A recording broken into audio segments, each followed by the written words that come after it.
What up, what up? Say so G. Back with another topic, back with another video. So the title of this video is gonna be, what does God want you to do? So we can talk about it. So admin notes, thanks again to all the subscribers that have subscribed to my channel. I endeavor to keep pushing videos out, to give you leverage to better yourselves. Let's get into it. So what does God want you to do? So I made a video similar to this particular topic a little bit over 3 years ago at this point. Actually almost about 4 years ago. And at the time, it was the most viewed video that I had by far. I think up until that point, I think I had one video that maybe got about 25, maybe 30 views, something like that. This particular video that I made years ago, and I want to say I titled it, what would God have you to do? And at that point, I think it topped off at 250 views. So I was very excited about the video. That video really gave me some proof of concept and pretty much gave me the motivation to continue on YouTube. Not to say I would have quit YouTube because of the low views at the time, because I knew how YouTube works and I knew how hard it was to actually be able to get views on YouTube. But that particular video actually gave me a lot of motivation. And I want to bring a similar topic back up again when it comes to that, because what happened yesterday. So today is Sunday, 7th June of 2026. And yesterday, one of my wife's friends from church, when she was growing up, got married. So we went down to Hampton, Virginia. Beautiful day yesterday. Couldn't have been a better day to get married. You know what I'm saying? It wasn't outside. It was not an outside wedding, but just to drive down there. Me and my wife had a very good time conversing while I was driving to go back to Hampton. Went actually to the church that me and my wife actually attended when we first got married. When we first got married, I went away for about, I think, almost 6 months to school to reclass to an IT job. At first, I was an admin clerk, and then I went to school in Georgia to reclass in the Army as an IT tech, and then went to Germany, came back because of some issues, and then wound up getting stationed back here in Virginia for a little bit over almost 2 years. And once we actually got established, we actually found the church, and the church that we found was this particular church that we went to yesterday. My wife's friend that got married, my wife and her went to a different church in Norfolk when they was growing up. But it was a very nice wedding. Went to the reception, which was a couple miles down the road from the church, and reception was set up very well. It was in a huge venue area.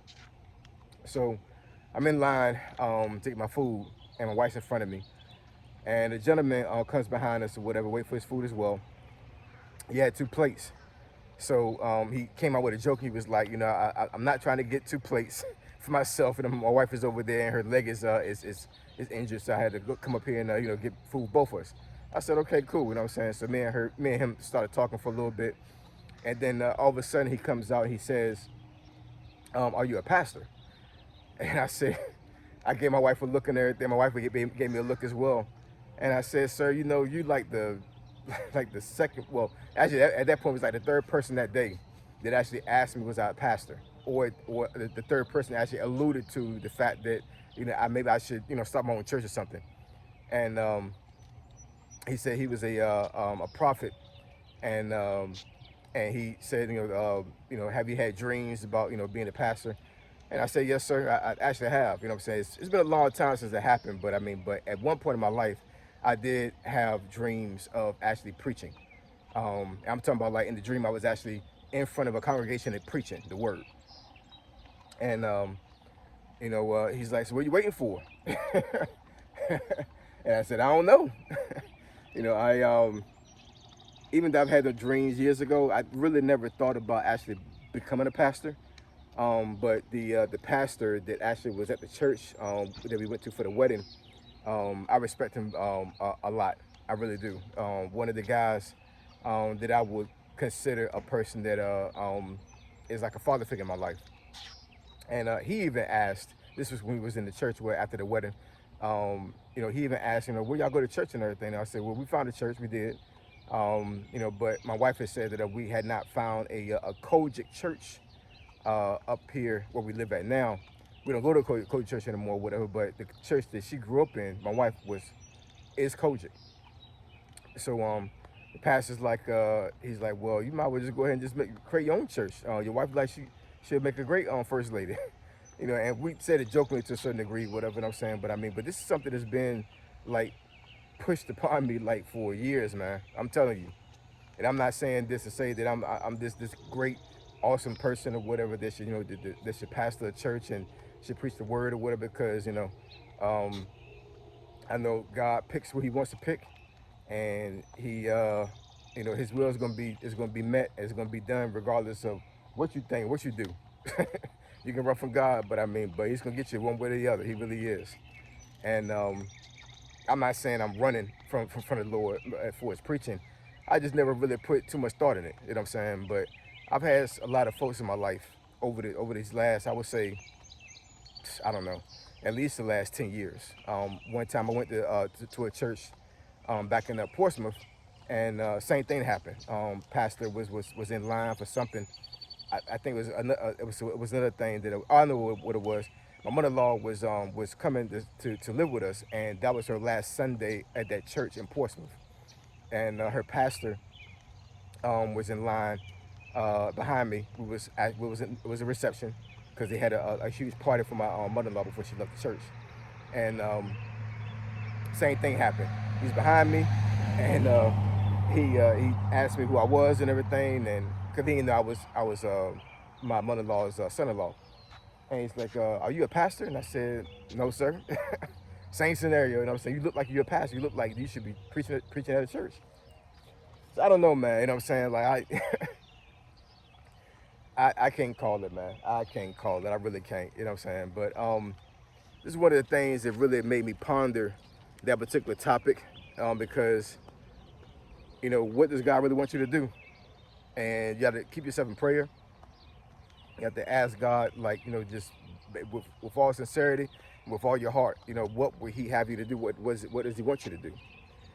Because once you get into alignment with God's plan for you and for your life, and once you're getting in line with God's will, you'll come out a lot better. Your family come out a lot better, and your lineage and your legacy will come out a lot better. I do believe in generational curses. I do believe that that what you do in life can affect your family generations from now. I really believe that. So and this is for folks that believe in a higher power. If you don't, I would still suggest you actually pray to God, even if you don't believe, because God, He can prove Himself to you. He doesn't have to. He's God all by Himself, but He can prove Himself to you. I promise you, He can. Even if you don't ask Him, you know what I'm saying? Like if you pray, He will reveal Himself to you. He will. And like I said, man, I really, really, truly believe that we have to put ourselves in God's alignment with your life, because once you're outside of God's alignment, things don't go too well, man. It just doesn't.